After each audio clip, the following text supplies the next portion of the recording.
Hello and welcome to That's Hockey Talk. Got a great episode for you today. A lot of stuff to talk about. A lot of stuff off the ice, which I want to get to first. The NHL is apparently unveiling a new puck filled with quote-unquote electronics, and they're going to be testing it out during the playoffs. This is the first time they're going to throw it in use, at least that we know of. So I read a little article about this, AQ, and we were just talking about this before we went live here. They've apparently used this puck in a couple games during the regular season without telling the teams or players that they were using it. They've given it to a few of the superstar players throughout the league to practice with to see if they could notice anything. Feedback was generally positive. Of course, only one player noticed some issues with it, and that was Sidney Crosby. He said he could notice the edges were different. Are you surprised? No, it doesn't surprise me. Of course Sid finds something. He's like Phil Mickelson, when it comes to golf. He finds something, and he's going to notice that if it's 1 degree off, a half a centimeter off, an inch off here, this, blah, blah, blah, blah, blah, blah. Of course Sid would find something wrong with it. So a couple of people kind of freaked out on Twitter about this because all they read was the headline, oh, the NHL is going to test out a new puck in the playoffs. What happens if it breaks? What happens if it's going to explode? Because I guess it has actually happened the past couple months. They've tried some other different variations of this puck, and it has exploded in practice. A couple guys hit the post with it, and these things just exploded into pieces. The electronics went everywhere. The rubber went everywhere. So they finally found a company and a manufacturer that they're confident in. They've tested this thing with a puck cannon. They've shot it at 170 miles an hour at posts, at boards, to test this thing out, and apparently it stood the test of time. This is the mix they like. Like I said, they've had players try it out in practice. They've snuck it into a few games without people knowing, and I'm very interested. It's not going to be like the Fox track back in the day with the glowing puck on the screen, but it is allegedly going to be able to tell how fast shots are going, how fast the players are traveling with the puck, things like that. Just more data gathering for the NHL to fit along with the player tracking data that they're already doing. Still, though, even though they're reassuring us, they've tried it in regular season, they've tried it in practice, I don't love the idea of them just throwing it into the playoffs and have every player adjust to a new puck, because now it's out there too. Now it's not just a placebo anymore. Now it's mentally in the players' heads like, oh, this puck's different. Especially goalies too. They got to be conscious of that and thinking of that. Yeah, I think the big thing is anytime you mess with anything technological, I mean, we saw it in the All-Star game this year, okay? Like, I'm sure they tested that a bazillion times too, and then here we go. We throw this technological board back there instead of putting the targets on the thing. Yep. And the first time we throw it out there, it fails. So I think anytime you mess with anything technological like this, it can throw a ratchet and things. But if they say they got it rolling, they say they got it. I don't foresee anything crazy happening in the playoffs whenever they test this thing out. But there's always that chance, and I think that's going to be an absolute PR nightmare if it does happen in the playoffs where this thing explodes, something happens, or a player complains about it, then you just deal with that the rest of the playoffs. Have you dealt with anything like this in football? Because I mentioned this to Pat earlier, and we were talking, and Pat mentioned that at one point the NFL was experimenting with putting some type of electronics in the ball, and they gave him one to test out, and he said he kicked it, and he could actually feel it with his foot when he kicked the ball, and said, no, this isn't going to work. This ain't going to work. So I've never had to deal with anything with a ball per se, but like I know they do put things in everybody's shoulder pads that nobody notices. It's no different than them putting a microphone like they do in almost every game. And then there's a company, Catapult, that a lot of teams employ, and they get their own data from that. A lot of guys wear. Like it's hilarious actually. Every player looks like they're wearing like a little mini sports bra, and it has like a little tracking device in it, and it gives you all the different numbers. I'm sure the NHL probably has something like that too to say how fast a player is skating or whatever, but nothing that ever actually affects the ball. So I think this is new, this is interesting, and I think we're going to have to kind of play the wait and see approach to see if it passes through with flying colors. Yeah, I mean, the rational thought here is it's probably much ado about nothing, but it's always risky when you got your grand showcase, the playoffs. Even casual hockey fans will tell you, yeah, I watched some playoff games. Like this is where all eyes are on the league, and if something happens with that puck, it's a disaster. It's catastrophic. You just can't have that happen. So I'm very interested to see how it works out. Praying for the best there. Another thing that the NHL is thinking about tweaking, a couple of the GMs met, and I saw you tweet about this, and I know how you feel. Interested to expand upon this. The offsides rule. Okay, there's been a lot of issues with the replay rule, and a lot of people hate this. The review of offsides taking away goals, and I've long said the NHL should be doing everything they can to promote goal scoring, not taking away goals, and or they're calling these ticky-tack calls for a player lifting their skate off the ice, or being an inch or two offsides when they get the puck when a goal happened 30 seconds after they entered the zone. But the official ruling is that they're going to amend is that they're going to change the player having his skate off of the ice to treating it much like a plane in football, breaking the plane of the end zone, so that you can't have your back foot off the ice as long as it's over the blue line. You're safe. Do you agree with this? You like this? I 100% agree with this. I absolutely love it. I mean, I think, obviously you mentioned I tweeted about it last night. I think that's been my biggest gripe with this rule for as long as I've been watching hockey and since they've instituted this rule, whenever they went to instant replay, you see this thing, and I used to hate it in the playoffs whenever they let it roll through, and then like 3 minutes later they blow the air horn, and it's like, this is an absolute nightmare. Oh, wait, we're going to go back 4 minutes of play, take a goal away because a skate was lifted off the ice. It's still above the blue line or whatever it was, and it's just like, I absolutely hate that. I hate when things get taken down. I think, instant replay's got its pros and its cons, I think, but one of the cons of it is that we've taken it a step far with this minuscule thing where you take it to, like, again, like we said, like the skate's a millimeter difference between the blue line, and all of a sudden, that takes away a goal, whereas like human eye would have never caught that. So I think there's a pros and cons to both, but I think this is one of the cons. I think they got this one right, by going away from that rule. See, and I'm going to disagree with you here, and I know I'm going to take some heat for it, but that's fine. I just generally think that even if you're an inch offsides, a centimeter offsides, you're offsides. And if they can capture that on review, then good. Take the goal away. Like I said, I'm all for the NHL doing things to juice goal scoring, but this is one thing where I don't think they should play fast and loose with. I like if the skate's above the blue line, but it's in the air, if it's not actually touching the blue line, it will treat it like a plane, like the end zone. You have to break the plane. I like that amendment to the rule, but I still think they should be reviewing these. I think it should happen on every goal, to be honest. The zone entry should be reviewed, and as long as it's not a ridiculous amount of time after the goal is scored, they should be able to call it back, because it's one of the staple rules, right? Offsides. It's one of the first things you learn when you play hockey. It's one of the first. It gets called 1,000 times a game because it is that important. If you got guys cheating to jump the zone or to catch stretch passes and things, it throws off everything. So I think it should be called to the letter of the law, and I do think they should be looking at inches and centimeters when it comes to this, because goals, especially come playoff time, are super important. I mean, it can't be understated how important. We saw this actually a couple years back with the Predators and Penguins in the Stanley Cup Finals. The Predators got called infamously for this and had a goal taken away when one of the players was on the blue line, had his foot lifted in the air. His skate was not touching the blue line, but was clearly behind it, and they took the goal away, which, like I said, I agree. That's the case that they're amending here and should be amended. But if you're legitimately offsides, if your skate is past that blue line, I think the call should stick, and I think they should stick with this. So I'm going to play devil's advocate here. So I'm going to give you two examples of other sports where I think, they had a rule similar to this, and they've adapted that rule since then. I think the PGA Tour with the call-in rule, okay, I think was, I think that was one of the things that, very similar, where they could call in, they could say that they saw something on TV that maybe they didn't catch on PGA Tour, and then you assess a 2-stroke penalty later. They've since adapted that rule and gone this way, and I think made the right change, whereas I think the NHL has also made the right change. Going on to your offsides point, I think soccer, or as we call around the world, the real football, right? I think very cultural of you. Cultural, yeah, very cultural. So I think they do an unbelievable job with the offsides. I think as long as it does not affect the play, as long as it's not like affecting a scoring chance, they don't call the offsides, they let it slide. I absolutely love that rule.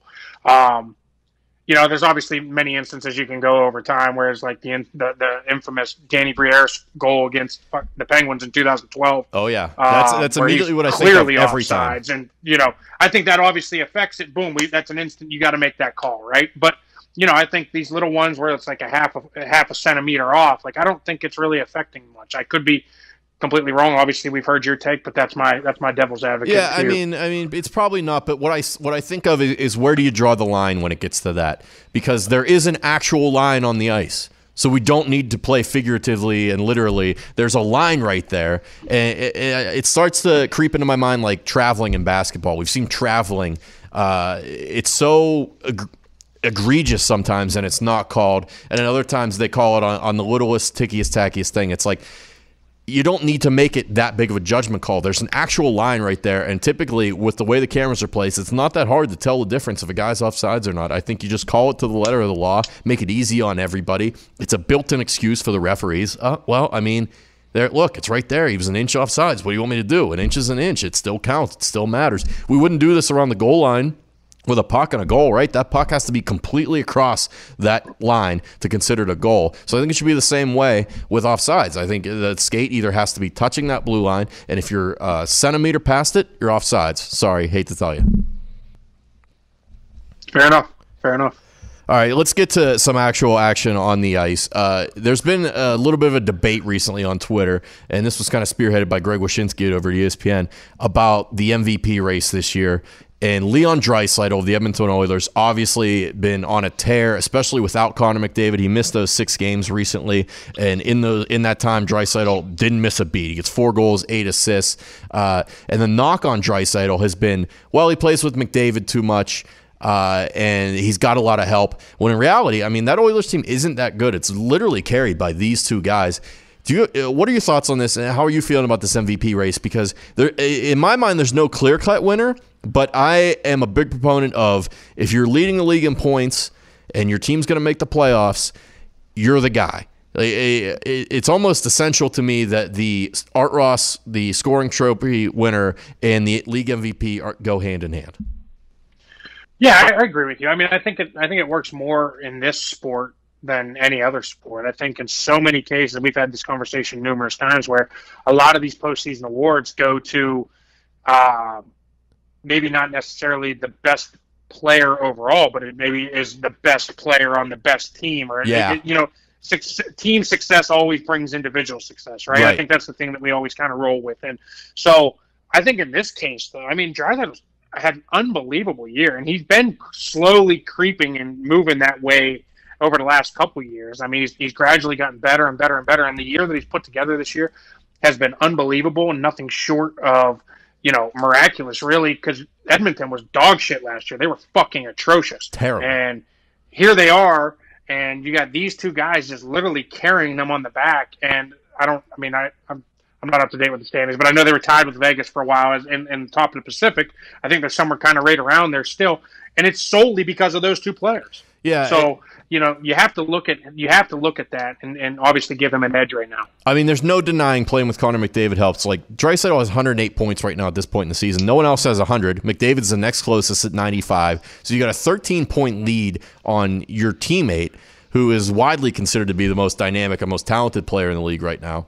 But at the same time, it's like, can we punish him for playing with Connor McDavid? I don't think you can. We did. People used to do this to Sid Malkin back in the day, and you can't punish a guy for having a good team around him. It makes no sense to me. I mean, Draisaitl is going above and beyond. He's literally outplaying Connor McDavid at this point in time. I mean, 13 points is significant. Granted, Connor's missed 6 games, but 13 points is a pretty wide lead. And the next person behind that's Pasternak with 92. So you're talking, I mean, a significant lead on the next closest guy. Yeah, I agree. And I mean, if nothing else, like, he's flat out, he's playing beside him in a lot of these games, obviously. And even recently, it's like they played against Nashville the other night, and he had 4 goals or something, right? I mean, if you get 4 goals, 8-3 win. You look at that, McDavid had 1. I mean, I know we're not comparing, obviously, you can't do that for every game, but it's like these 2 are on the same ice, the same night, against the same team. This dude has 4 goals. Now, granted, Connor, I think, had assists on almost all those goals, but still, he's putting up numbers regardless of who's beside him. And so you have to look at that and take that into account. Yeah, and the thing is, I don't think these guys are dependent on each other. They play together a lot, not so much on regular lines, but they get a lot of power play time together. But even if you take McDavid or Draisaitl off of those teams, those guys are still going to put up 90-point seasons. And they may not break 100, maybe they will. But I don't think you can just... Again, it's frustrating. You can't punish one guy for the other guy's success. It's frustrating. There are some other guys, though, in the conversation who have a shot here. Artemi Panarin of the Rangers. He's got 90 points in 64 games. If the Rangers make it to the playoffs and solidify a spot, I would have no problem at all with Panarin finishing second or third, possibly even winning it. I mean, He's got 35 more points than the team's next leading scorer, Mika Zibanejad.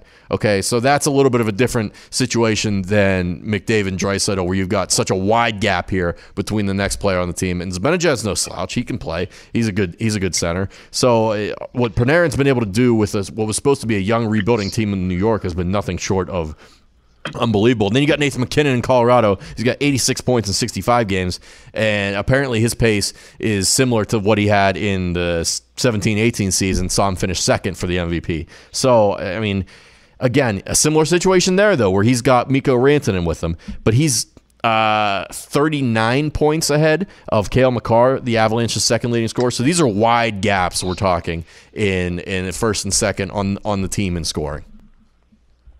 I think, and again, what you just said, I think, kind of only furthers the nod to go to Draisaitl, right? You just said that McKinnon's on pace, for the same numbers he had whenever he finished second in the MVP road, and he's got 86 points. He's 20 fucking points behind Draisaitl, right? Yes. Like, I mean, we're in that same boat, right? I mean, he's 20 points behind. So that only speaks and tells the story of the season that Draisaitl's having. I mean, you have to look at that.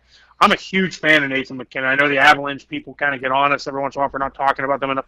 I think when you watch that guy on skates, when everybody else is on the same ice as him, he's at a completely different level than everyone else. That's the way I see the game whenever I watch it. He's one of those guys. He's one of those guys, to your point, that visibly you can see, like, he looks different than everybody skating. He's so much more powerful and so much quicker, and the acceleration is just next level. It's unbelievable. And from stop to start, and what he's able to do is absolutely incredible. And like we said, again, I'm going to go back to it. He's still 20 points behind Draisaitl. So I'm gonna keep echoing home that, Draisaitl's having an unbelievable year. If he continues at that pace, there's nobody that should get the MVP besides him. Yeah, and it seems like a cop-out, but I'll go back to it. It's, to me, it's if a player is leading the league in points and it's by a significant margin like this is, I think they have to be the MVP. If your team's getting into the playoffs, you're leading the league in points, where the object of this game is to score goals and assists, then you're the guy, right? Because like we said, Edmonton last year was crap. They were dog shit terrible. Now they get these two guys coming out having these killer seasons. And McDavid, for as good of a season as he's having, isn't being talked about like he has in the past couple of years. The past couple of years, everyone was like, wow, look at what Connor McDavid's doing. He was highlights every single night. Now, you definitely get some highlights here and there, but it's nowhere near the level that it had been in years past. Leon Draisaitl's been the guy just kind of quietly under the radar this year as well. 100 points, no one's even talking about him, and people are trying to find ways not to give him the MVP. It's like, why are we fighting this? Wyshynski had this in the ESPN article. Of the past 10 Hart Trophy winners, the past 10 MVPs, 8 of them led the league in points or goals. The 2 that didn't, Carey Price of the Canadiens, obviously a goalie, can't do that, and Taylor Hall, who had that unbelievable run with the Devils that year that basically just dragged them into the playoffs while they, in my opinion, had no business being there. Couldn't agree more. All right, another thing that happened last night that was kind of terrifying to watch, I don't know, a lot of people were too grossed out to even watch the video of it. Johnny Boychuk takes a skate from a Canadiens player to the face. And this isn't the first time this happened. I guess he caught Mitch Marner from the Maple Leaf skate either a year or two ago up and around the neck area. And last night it was a Canadiens player who catches a skate to the face. Apparently he's okay, but he had to leave the game. And it was so weird the way he left the ice because it didn't look like there was any blood on the ice. He got his hand up in time, so there was no camera shot of it. He has glove covering his whole head. And he skated right to the locker room. There was no update on him for about 2 hours after the game until Barry Trotz finally spoke out about it. And he said that, Lou Lamoriello finally spoke out about it and said, Johnny's going to be okay. Fortunately, the skate blade just got the eyelid. It took 90 stitches for a plastic surgeon to fix it, but he's going to be fine. Obviously not going to play again until he gets time to heal up and get that eye right. But this is scary, man. This is reminiscent of Taylor Hall getting kicked in the face a couple years ago in warm-ups. And that one was an ugly picture afterwards. I remember that making the rounds on the internet, and he just looked like the Frankenstein monster. The stitches in his eyeball looked unbelievable. So T's and P's of Johnny Boychuk. Hopefully he's okay. Never want to see anything bad like that happen. But did you get a chance to look at this at all? I just want to see your thoughts on it. It's pretty gruesome. It's as gruesome as something can be without there being actual blood and gore. I mean, that's obviously the most dangerous part of this game of hockey, right? I mean, I think it's probably, I mean, it has to be the only sport, obviously, because it's on ice, that you're literally playing with knives on your feet, right? Like at the end of the day, they're literally knives on your feet. And not to mention sticks even. Yeah, exactly. And so, you know, you sit there and you watch this video last night, and obviously you don't see the blood, but I mean, you obviously see what pain and discomfort he's in immediately, and you know something bad's happened. And obviously where the skate looked like it hit, you're like, God, like, did he lose an eyeball? Like, seriously, like, did his eyeball literally just get cut, right? And that is the most terrifying thing ever. So when you watch that video, it's tough to watch, obviously, and you know, the good news comes out, and it's obviously a nice little sigh of relief, because it's absolutely terrifying to think that you could possibly lose an eye, literally get your eyeball cut out. And, you know, so here we are, you know, a day later, and obviously good news has come out. So that's obviously awesome for BOYCHUK. And I saw a little bit of this floating around on Twitter. Mostly happened after the John Marino, the Penguins, caught a puck in the face and his orbital bone broke. He had to miss some time. Should these guys be wearing full cages, bird cages? Not so much the metal cages, but the plastic, you know, like they wore in like D2 in the Mighty Ducks days, where you get the full face shield with the little chin guard at the bottom. Shout out D2. I love that. I love that move. Yeah, I mean, I think in every sport they're trying to make it safer. I think this is obviously going to be something that they're going to have to take a look at long and hard, because you're getting far too many of these. You see these slap shots coming in the game with the technology and the players, the size of players, the guys' energy systems continuing to grow. You start creeping in these 110-mile-an-hour slap shots, and you take one off the face, or you know, you get kicked. You get enough people getting, you know, kicked with skates, unless it's Cassian trying to actually like stab people with impale someone through their chest. Yeah, you know, other than that, you know, you get all these incidental things that are causing a lot of harm and a lot of issues. You know, I think you have to take a look at further in that point with, you know, the cages, and maybe making the game a little safer. And I don't think it'll affect players too much. Obviously, players are used to it for so long, but like once you switch cages, it's just like Tom Brady switching helmets from last year. It's like, you know, at the end of the day, if you have to do it, you'll eventually get used to it. Yeah, I mean, hockey players are habitually creatures of habit. They don't like change, but a lot of these guys had to do it in college. A lot of them had to do it in certain areas in juniors. I think I waver on this. I still say you leave it up to the players and you put the power in their hands. The problem is there's not going to be one guy who's going to come out and just wear a cage unless he's injured, right? They have too much pride, and there's too much gumption and fortitude on the line. They're just not going to do it. So I don't know how you open up that avenue to them to say, hey, if you want to wear a cage because of what's been going on, guys are potentially losing eyeballs out here, breaking jaws and orbital sockets, go ahead. You know, no one's going to shame you for it, because I mean, it's real. You will get shamed. People will chirp you. We saw how long it took for the visors alone to be implemented, and still not everybody wears them. You know, Chara comes to mind. A lot of those old school guys just refuse to wear them because, I mean, really, all it comes down to is they want to portray that image of toughness. A lot of guys will say, well, I can't see out of it, and it fogs up. I think that's bullshit. But again, to each your own. You gotta be comfortable in what you're playing in. You gotta feel good, look good, play good, as the saying goes. And you know this, like, it is as easy as changing helmets, but at the same time, like, if you have to change your helmet tomorrow, let's say you got a game tomorrow and you got to play in a different helmet, you're not going to be thrilled about it. You're not going to feel great about it. So I understand that aspect of it, but I do think they should open it up and let these guys kind of wear a little bit more protection on the face if they want to. Again, if they want to. I don't want to make it mandatory. It's just, hey, I got no problem if you want to save your jugular or your eyeballs or your teeth. Yeah. That's all we want. We just want to stay alive, guys. So we mentioned Johnny Marino in there a little bit. Penguins defenseman, rookie defenseman, 22 years old. Obligatory Penguins talk now. He did come back last night. They defeat the Ottawa Senators 7-3. Also, Brian Dumoulin, Penguins top 4 defenseman, missing some time, comes back as well. And they look like the old Penguins again after going on quite the skid. And I know you and I exchanged a couple text messages, and we were disgusted with what was happening there. The West Coast road trip, and even right before that, they just looked flat. They couldn't score, no production, and then all of a sudden you play Ottawa Senators, and it's a little home cooking, and it just cures what ails you. They just lit it up, and it was an absolute explosion. They needed it, man. I'll tell you what. I mean, I was starting to get – my dad's like the ultimate pessimist, and he kept sending me these texts just pessimist. He even sent me one. He asked me if the Penguins gave up hockey for Lent. And I was like, I was so mad getting that text. I was getting more mad by the day each loss on the West Coast that kept happening. So to see yesterday them come back and look like the team of old, it was awesome to see. And I think a lot of that had to do with getting Dumoulin and Marino back. They look like a completely different defensive hockey team with those two in the lineup. Smooth transition getting those guys back, and Crosby made the comment. You know, he took a lot of the heat for the slide, and comes out yesterday and has a big night. So good to see Pittsburgh getting back to where they need to be. Yeah, they went out and showed up. The Crosby line, Crosby, Sherry, and Zucker come out with an combined 8 points, which was just unbelievable. Crosby gets his 800 career assist, so shout out to him, the captain. It was mind-boggling there for a minute. It was like, okay, did they do the wrong thing at the deadline? Like, I know they made minor tweaks, but did that mess up some of the chemistry they had going? Turns out, probably felt like a West Coast trip this late in the season against some bad teams. They probably just didn't have their minds right, and then getting Dumo and Johnny Marino back was kind of the boost they needed, because Johnny Marino opened the scoring less than a minute into the game last night. He put the puck in the net.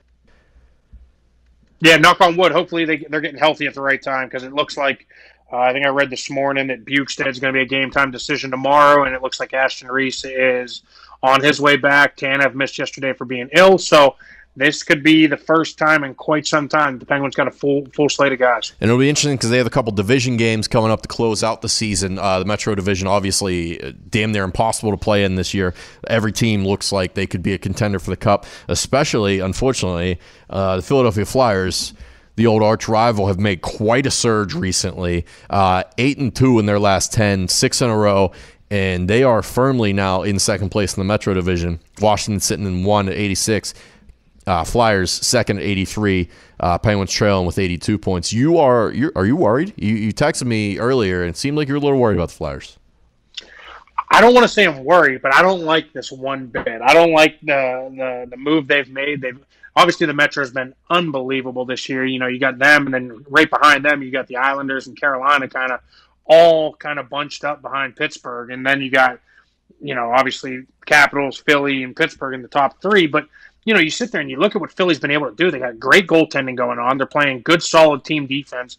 And you're getting great years, I mean, from a bunch of different guys. You got Giroux, you got Kevin Hayes, man. I thought that was going to bust a little bit when they signed him, and there's still potential for that because it's a long deal and a lot of money, but he has been exactly what they needed. He's been a leader. He's been scoring timely goals. There's something like 21 and like 1 or 2 when he scores a goal in a game. It's unbelievable.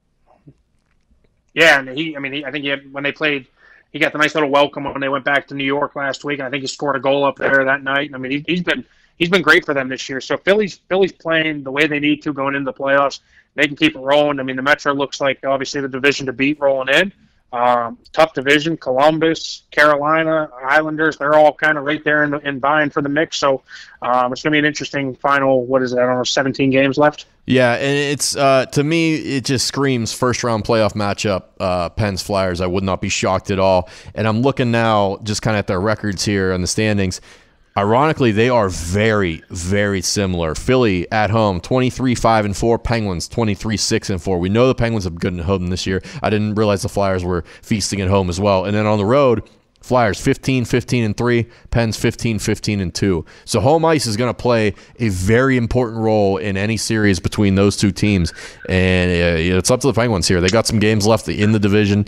I don't think the Flyers have the goaltending to go all the way, but I mean, god damn, they look impressive right now, and they're putting together a stretch. So if the Penguins are serious about making a run here, I think they need to pick it up these last couple games of the season and jump Philly to get that home ice.